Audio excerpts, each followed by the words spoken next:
ശിവഭഗവാനെ പൂജ ചെയ്യുമ്പോൾ എരിക്കിൻ പൂവ് എടുക്കുന്നതിൻ്റെ പ്രാധാന്യം എന്ത്? ശിവന് വളരെയധികം പ്രധാനപ്പെട്ട പുഷ്പങ്ങളിൽ ഒന്നാണ് എരിക്കിൻ പുഷ്പങ്ങൾ. ഇവയിൽ ഒരേ സമയം വിഷവും ഔഷധ ഗുണങ്ങളും അടങ്ങിയിട്ടുള്ളതിനാലാണ് ഇവയെ ശിവപൂജയ്ക്ക് ഉപയോഗിക്കുന്നത്. ഭക്തർക്ക് എല്ലാവിധ ഐശ്വര്യങ്ങളും സമ്മാനിക്കുന്ന, നമ്മുടെ എല്ലാവിധ പാപങ്ങളും സംഹരിക്കുന്ന ശിവഭഗവാന്റെ സന്നിധിയിൽ സമർപ്പിക്കുന്ന പൂക്കളിൽ പ്രധാനമായ ഒന്നാണ് എരിക്ക്. ശിവക്ഷേത്രങ്ങളിൽ പ്രദോഷപൂജ, ശിവരാത്രി തുടങ്ങിയ വിശേഷ അവസരങ്ങളിൽ എരിക്കിൻ പൂ കൊണ്ട് അർച്ചന നടത്താറുണ്ട്. ഉദിഷ്ടകാര്യസിദ്ധിക്ക് എരിക്കിൻ പൂമാല ചാർത്തലും അർച്ചനയും വളരെ നല്ലതാണ്. പാലാഴി കടഞ്ഞപ്പോൾ ആവിർഭവിച്ച കാളകൂട വിഷം ലോകരക്ഷയ്ക്കായി ശിവൻ ഏറ്റുവാങ്ങിയപ്പോൾ അതിലൊരംശം എരിക്കിനും സ്വീകരിക്കേണ്ടി വന്നു എന്ന് ഐതിഹ്യമുണ്ട്. അതേ തുടർന്ന് ലോകരക്ഷാ മഹാത്മ്യവുമായി എരിക്കിനും ബന്ധമുണ്ടായി. അങ്ങനെ കൂവളത്തിനും വെള്ളത്തുമ്പപ്പൂവിനും ഒപ്പം എരിക്കും ശിവപൂജാ പുഷ്പങ്ങളിൽ പ്രാധാന്യം നേടി.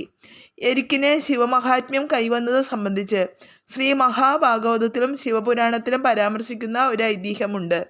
ആ കഥ ഇങ്ങനെ: ദുർവാസാവിൻ്റെ ശാപത്തിൽ നിന്നും മോചനം നേടാൻ ദേവാസുരന്മാർ ശിവന്റെ ഖണ്ഡാഭരണമായ വാസുകിയെ കയറാക്കിയും മന്ദരപർവ്വതത്തെ മത്താക്കിയും പാലാഴി കടഞ്ഞു.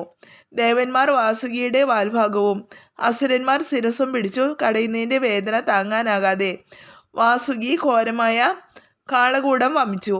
പഞ്ചമഹാവിഷങ്ങളിൽ ഒന്നായ കാളകൂടം പൃഥുമാരി എന്ന അസുരന്റെ ചോരയാണത്രേ. കാളകൂടം, മുസ്തകം, വത്സനാഭം, ശംഖകർണി, ശൃംഗി എന്നിവയാണ് പഞ്ചമഹാവിഷങ്ങൾ. കാലനെ പോലും ദഹിപ്പിക്കുവാൻ കഴിയുന്നത് കൊണ്ടാണ് കാളകൂടം എന്ന പേര് വന്നത്.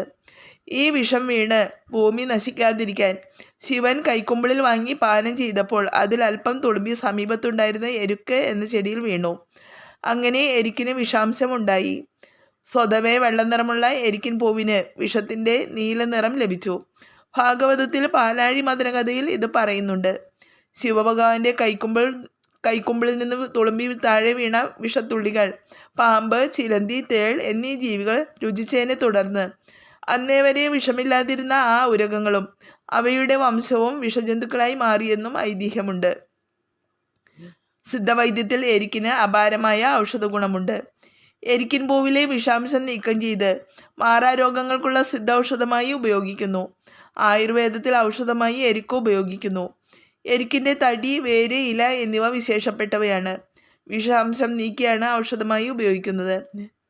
ശിവക്ഷേത്രങ്ങളിലും മറ്റ് ക്ഷേത്ര പരിസരത്തിലും പരിശുദ്ധമായ സ്ഥലങ്ങളിലും എരിക്ക് വളരും. ആ സ്ഥലം ശുദ്ധമായി സൂക്ഷിക്കണം. വാടിയ പൂ, കൃമികീടങ്ങളുള്ളത്, ഇതൾ കൊഴിഞ്ഞത്, വാടി പഴുത്തു നിലത്ത് വീണത്, പുഴുക്കുത്തുള്ളത് തുടങ്ങിയ പുഷ്പങ്ങൾ ദേവീദേവന്മാർക്ക് സമർപ്പിക്കാൻ പാടില്ല.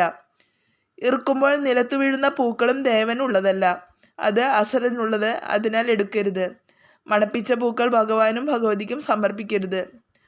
പൂക്കളും പൂജാദ്രവ്യങ്ങളും തട്ടത്തിലോ ഇലയിലോ മാത്രമേ ക്ഷേത്രത്തിൽ സമർപ്പിക്കാവൂ.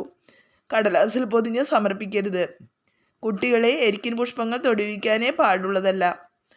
ആഭിചാര കർമ്മത്തെ പ്രതിരോധിക്കുന്നതിനും മന്ത്രവാദം പോലുള്ളവയുടെ ഫലം ഏൽക്കാതിരിക്കാനും എരിക്ക് വളരെയധികം പ്രധാനപ്പെട്ടതാണ്.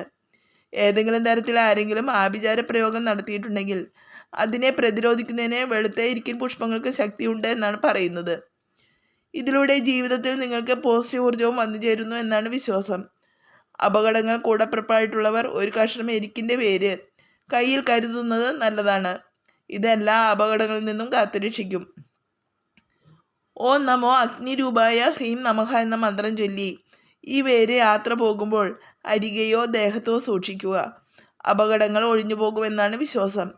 ഗണപതി ഭഗവാനെ എരിക്കിൻ വേരിൽ കറുകമാല കെട്ടി ചാർത്തിയാൽ സർവ്വവിഘ്നങ്ങളും നമ്മളെ വിട്ടൊഴിയും.